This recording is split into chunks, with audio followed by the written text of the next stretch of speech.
Welcome to Shakti TV. నేను మీ Madhu. Present మనం గడ్డపల్లి మండలం సర్వారం విలేజ్లో ఉన్నాం. వినోద నాగేశ్వరరావు ఇండిపెండెంట్ అభ్యర్థిగా ఇక్కడ పోటీ చేస్తున్నారు. ఈ విలేజ్లో వారిని ప్రచారం ఎలా జరుగుతుంది, ఎలా ఉందని వారిని అడిగి తెలుసుకుందాం. అంటే చెప్పండి, మీరు ఇక్కడ నుంచి ఇండిపెండెంట్గా పోటీ చేస్తున్నారు అంటే పార్టీ టికెట్ ఇవ్వలేదా? పార్టీ టికెట్ ఇవ్వలేదండి. మేము గత 10-20 సంవత్సరాల నుంచి పార్టీలో గతంగా బలంగా పనిచేసినాము. మా పార్టీ నుంచి కాంగ్రెస్ పార్టీలో బలంగా పనిచేసిన అభ్యర్థిని. గతంలో అమ్మ నాన్న మా వైఫ్ నేను బూత్ నిలబెట్టుగా పనిచేసిన. కొన్ని కన్యవర్గాల నుంచి నన్ను బయటికి తీయడం జరుగుతుంది. నాకు టికెట్ ఇవ్వడం అనే ఆహ్వానించిన పెద్దలతో పదే పడ్డా. సొమ్మున్న వారికి టికెట్ ఇవ్వాలనే ఆలోచనతో గతంలో నేను పనిచేసిన పార్టీకి బలంగా పనిచేసిన ఆహ్వానంతో అడిగిన. నన్ను ఏ రకంగా పార్టీని సొమ్ము లేదనే భావంతో కొన్ని వర్గాలు నన్ను పక్కదీయడం జరుగుతుంది. కానీ ఆ విషయాన్ని ప్రజల సమస్యలకు తీసుకెళ్ళాలి, ప్రజలకి న్యాయం చేయాలని, ప్రజల వైపు నేను ఉండాలని, కొన్ని చేసిన మంచి పనులు కార్యక్రమాలు నేను చేసినాయి జనంలో మళ్ళీ చూపించాలని, నాకు అధికారం ఇస్తే మళ్ళీ చేయాలని ఆలోచనతో మళ్ళీ ఇండిపెండెంట్గా అభ్యర్థిగా నేను పోటీ చేయడం జరుగుతుంది. అంటే ఇండిపెండెంట్గా అభ్యర్థిగా పోటీ చేయడం అనేది చిన్న విషయం కాదు. ఎందుకంటే పార్టీకి సంబంధించి సపోర్ట్ ఉంటుంది. ఇండిపెండెంట్గా అంటే ఎవరు సపోర్ట్ ఉంటుంది, ఎలా అనిపిస్తుంది ఇప్పుడు ఊళ్ళో తిరుగుతున్నప్పుడు నేను కొన్ని విషయాలని కొన్ని మంచి పనులు చేసిన అనుభవంతో ఉన్న వ్యక్తినిగా, రాజకీయం చేసిన అనుభవం ఉందని నన్ను జనం ఆదరిస్తున్నారు. ఒక మంచి వ్యక్తిగా, ఒక మంచి గుణం ఉన్న పిల్లవాడిగా నన్ను ఆదరిస్తారని, జనం నా వైపు ఉన్నారని, జనం నా వైపు ఉంటారు ఒక నమ్మకంతో నేను ఈ పోటీ చేయగలుగుతున్నాను. అంటే మీ లోకల్లో, మీ గ్రామంలో ప్రధాన సమస్యలు ఏమని చెప్తున్నారు? ఉన్నాయి, మా ఊళ్ళో ప్రధాన సమస్యలు ఉన్నాయి. గతంలో 10 సంవత్సరాలు టీఆర్ఎస్ పార్టీ చేసింది, ఇప్పుడు కాంగ్రెస్ పార్టీ అభివృద్ధి చేస్తుంది. సమస్య మిలిగిపోయింది. సమస్యలు ఉన్నాయి, మీకు ఏం చెప్తున్నారు? ఏ సమస్యలు ఉన్నాయి? ఇందిరమ్మ ఇల్లు సమస్య బలంగా ఉంది, ధనేజ్ సమస్య ఉంది, వాటర్ సమస్య ఉంది, పశువుల వైద్య సమస్య ఉంది, మనుషుల వైద్య సమస్య ఉంది, గ్రంథాలయ సమస్య ఉంది. ఇంకా చిన్న అధికార వర్గాలకు కూడా నీటి సమస్య ఎక్కువ ఉంది. ఇంకా కొన్ని గల్లీల సమస్య, క్లీన్ డ్రైనేజ్ సమస్య ఉంది.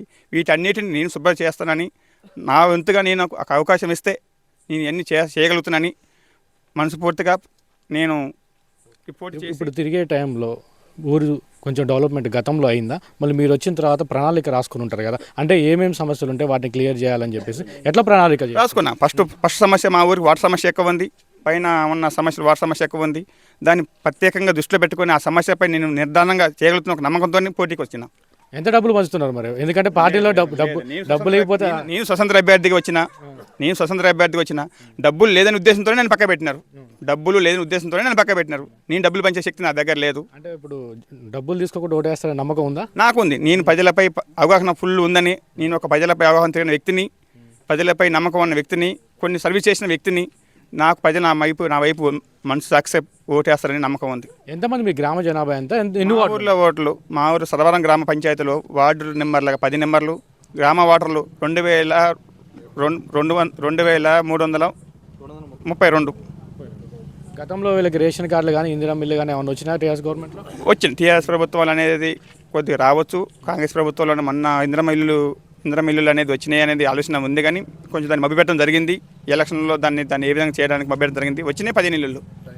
ఇప్పుడు మీ గ్రామ ప్రజలకి, సర్వారం గ్రామ ప్రజలకి మీరేమని చెప్పదలుచుకున్నారు? మిమ్మల్ని గెలిపిస్తే ఎలాంటి హామీలు ఇస్తారు, ఏమని చెప్పదలుచుకున్నారు? చెప్పుకున్నా, బలంగా చెప్పదలుచుకున్నా, గట్టిగా చెప్పదలుచుకున్నా. నాకు ఆ శక్తి ఉందని, నాకు ఆ ఓపిక ఉందని బలంగా చెప్తున్నా. నాకు గ్రామ ప్రజలు అవకాశం ఇస్తే ఫస్ట్ సమస్య డ్రైనేజీలు క్లీన్ చేస్తానని, పశువుల వైద్యశాల తీసుకొస్తానని, పశువుల ఆసుపత్రి తీసుకొస్తానని, మనుషుల ఆసుపత్రి వైద్యశాల తీసుకొస్తానని, గ్రంథాలయం ఏర్పరుస్తానని, డ్రైనేజీ సమస్య తీస్తానని, వాటర్ సమస్య తీస్తానని బలంగా నేను చెప్పదలుచుకున్నా. చేసి చూపిస్తాను నన్ను గెలిపిస్తే. మీరు అభ్యర్థి మీరే కదా, మీరు గ్రామ ప్రజలకు ఏం చెప్పదలుచుకుంటున్నారు? గ్రామ సమస్యలు తీరుస్తాం.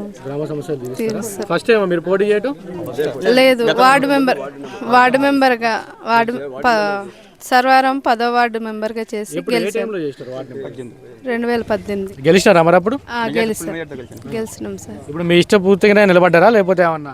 లేదు, ఇబ్బంది ఏం లేదు. మా ఆయనతో ఇబ్బంది ఏం లేదు, ఇష్టపూర్తిగానే నిలబడ్డా. ఇది ఇక్కడ సర్వారంలో కాంగ్రెస్ పార్టీ నుంచి టికెట్ ఆశించినా రాకపోవడంతో ఇండిపెండెంట్ అభ్యర్థిగా ప్రజల ముందుకు వెళ్తున్నా, ప్రజలతో తేల్చుకుంటా అని చెప్పి చెప్తున్నారు.